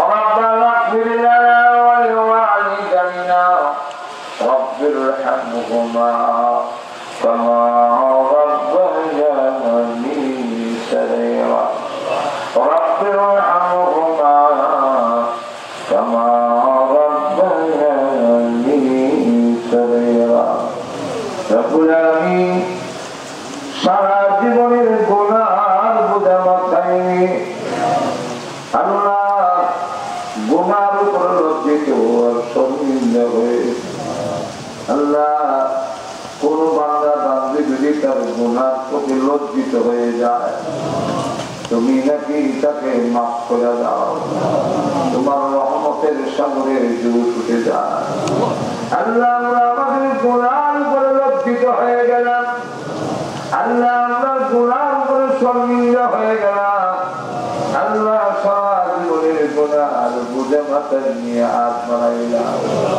মেহেরবানি করে জিন্দেগির গুনাহে মাফ করে দাও আল্লাহ আমাদের জিন্দেগির গুনাহে তুমি মাফ করে দাও রব্বুল আলামিন গুনাহ করেছি অন্যায় করেছি আল্লাহ তবুও তো তুমি আমাদের সৃষ্টি করেছো আল্লাহ দুনিয়াতে দেখেছি ছোট সময় দুষ্টামি করলে আব্বা কাছে বিচার গেলে আব্বা যারা দেয় না বলে ঢুকতে যায় না সন্ধ্যা হয়ে গেলে ঘরের পিছনের দরজায় গিয়ে মা বলে ডাক দিবে এমনি যাচ্ছাম না দরজা খুলে দুইটা হাত বাড়াইয়া দিতে আর দেখে বলতেন আরে বাবা সকলে ভুলে গেল আমি তো গর্ব ধারণী মা ভুলে যেতে পারি না ও আল্লাহ মা তার সন্তানকে মুখে জড়াইয়া জীবনের সব অপরাধ মাফ করে দেয় রব্বুল আলামিন তুমি তো গর্বে রাখার কারণে যদি মা এত দয়া এত মায়া হয় তুমি তো আমাদের বানাইছো তুমি আমাদের একমাত্র মাবুদ তোমার রহমতের দরজায় হাজির হয়েছি আমাদের মাহরুম করে বিদায় করে দিও না তোমার রহমতের করে উঠাইয়া ঘোষণা দাও যারে বাবা তোদের জিন্দেগির গুনাহের মাফ করে দিলাম রব্বুল আলামিন আল্লাহ তাআলা আমরা যে বিশ্বাস করেছি প্রত্যেকের নেক আশা পূরণ করে নাও আমাদের মধ্যে যারা অসুস্থ আল্লাহ তুমি সুস্থ করে দাও রোগও তোমার রোগীও তোমার তুমি সেবা দেনেওয়ালা আল্লাহ সকল বিমারিকে তুমি সেবা করে দাও আল্লাহ সকল বিমারিকে তুমি সেবা করে দাও আল্লাহ তোমার দরবার ভিক্ষা চাই আমাদের সুস্থতা দান করো তোমার ইবাদত গুলামি করার পরিপূর্ণ শক্তি সামর্থ্য দান করো রব্বুল আলামিন আল্লাহ তাআলা ও মাবুদ আমাদের আওলাদ গুলোকে পাক্কা নামাজি দিনদার বানায়া দাও আমাদের স্ত্রী সন্তানকে তুমি আয়াতে তাইয়্যিবা দাও আল্লাহ তাদেরকে আল্লাহ তুমি আয়াতে তাইয়্যিবা দাও আয় আল্লাহ তাআলা আজকের মাহফিলের আয়োজন যিনি করেছেন আল্লাহ শুধু রমজান থেকে প্রতি বছর এই মাহফিলের জন্য এত ত্যাগ স্বীকার করে হাজির হন আল্লাহ ওনাকে হায়াতে তাইয়্যিবা দাও আল্লাহ সকল আরজু আকাঙ্ক্ষা তুমি পূরণ করে দাও আল্লাহ সকল বিপদ মুশকিলাত তুমি দূর করে দাও আয় আল্লাহ মালিক আল্লাহ এর মধ্যে বরকত দাও আল্লাহ এই যুবক ভাইরা মাহফিলে এসেছেন তোমার দরবারে ভিক্ষা চাই ঘুমাবো এই যুবক গুলোকে আর গুনার কাজে কোনোদিন নিও না আল্লাহ তোমার ভাইদেরকে দিনের মধ্যে করে দাও আল্লাহ মুরব্বীদেরকে কবুল মঞ্জুর করে দাও মা বোনদেরকে রাবিয়া বসুরিয়ার মতো আবেদা সালেহা বানায়া দাও আল্লাহ এই মাহফিল কিয়ামতের দিন বিপদের সময় মুসিবতের দিনে আমাদের সকলের জন্য নাজাতের ওসিলা বানাইয়া দিও আল্লাহ। আমাদের পক্ষ থেকে লাখ কোটি দুরূদ সালাম সোনার মদিনা পৌঁছাইয়া দাও। ও মাবুদ, এমন সময় আমাদের দুনিয়ায় পাঠাইছ যেই সময় তোমার নবীকে আমরা এসে পাই নাই। বেঈমান কাফেরদেরকে নবী দেখার সুযোগ দিয়েছ, উম্মত হইয়া এক নজর দেখার সুযোগ হলো না। আপনারে আল্লাহ তোমার নবীর নূরানি চেহারা খানা স্বপ্নে দেখাইয়া দাও। রব্বুল আলামিন ও মাবুদ, আমাদেরকে আল্লাহ মক্কা মদিনা জিয়ারত করার তৌফিক দাও। আল্লাহ সারা বিশ্বের মুসলমানদের এক নেক বানাইয়া দাও। আয় আল্লাহ, বিশ্বের নির্যাতিত মুসলমানদের তুমি সাহায্য করো। ফিলিস্তিন, ইরাক, সিরিয়া, আফগানিস্তান, সারা বিশ্বে যে যেখানে মুসলমান নির্যাতিত হচ্ছে, আল্লাহ মেহেরবানি করে তুমি তাদের সাহায্য করো। আল্লাহ বাংলাদেশের উপরে তুমি রহমত নাযিল করো। আল্লাহ এই দেশ আমাদের মাতৃভূমি, আমাদের নিজের কলিজার টুকরা। আল্লাহ এই দেশের মধ্যে অশান্তি সৃষ্টি করো না। এই দেশের স্বাধীনতা সার্বভৌমত্বের হেফাজত করো। এই দেশের মধ্যে শান্তি প্রতিষ্ঠা করে দাও। হানাহানি, কারাগারি, খুন আর গুম তুমি বন্ধ করে দাও। আয় আল্লাহ, আমাদের মধ্যে হিংসা বিদ্বেষ দূর করে দিয়ে আমাদের মধ্যে ভ্রাতৃত্ব সৃষ্টি করে দাও। রব্বুল আলামিন আল্লাহ তাআলা, ও প্রভু, আমাদের যত মুমিন মুসলমান কবরে ঘুমাইয়াছেন সকলের কবরের আযাব মাফ করে দাও। বিশেষ করে আপনারা আপনারাই না আল্লাহ, আপনার মার কবরে, আপনার কবরে আযাব দিও।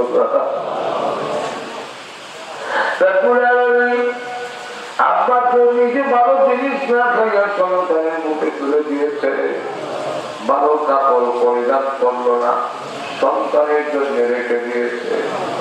ওই আব্বার সন্ধ্যা ঘাটে গোরস্থানের বাংলা কবরে ঘুমাইয়াছে। ঘুমাবো আব্বার কবরে আযাব দিও না আল্লাহ, মার কবরে আযাব দিও না। মা বাবার কবরে জান্নাতের বাগান বানাও আল্লাহ, মা বাবার কবরে জান্নাতের বাগান বানায়া দাও আল্লাহ। আমাদের দাদা দাদি, নানা নাতি, শ্বশুর শাশুড়ি, আত্মীয় স্বজন যে যেখানে আছেন আল্লাহ, সকলের কবরের আযাব মাফ করে দাও। রব্বুল আলামিন, মাগফিরাতের 10 দিনও চলে যাইতেছে আল্লাহ, আপনার গুনাহ মাফ হইছে কিনা জানি না আল্লাহ, আপনার মুর্দারে মাফ করছো কিনা জানি না। আপনারে এবং আমাদের মুর্দাদেরকে তুমি মাফ করে দাও। রব্বুল আলামিন আল্লাহ, আমাদেরকে যদি মরণ লাগে ইমানের সাথে মরণ দিও আল্লাহ, বেঈমান বানায়া আমাদের কবরে নিও না। মুমিন করে যত যত করিয়া তো উদার, মুমিন করে জন্ম যখন আল্লাহ করিয়া তো উদার, মরণ কালের সঙ্গে সাথী রাখিও ঈমান, মরণ কালের সঙ্গে সাথী রাখিও ঈমান। আল্লাহ, বিশ্বনবীর তুফাইলে আমাদের দরখাস্ত কবুল করে নাও। রব্বানা তাকাব্বাল মিন্না ইন্নাকা আনতাস সামিউল আলিম ওয়া তুব আলাইনা إنك أنت التواب الرحيم. سبحان ربك رب العزة عما يصفون وسلام على المرسلين والحمد لله رب العالمين.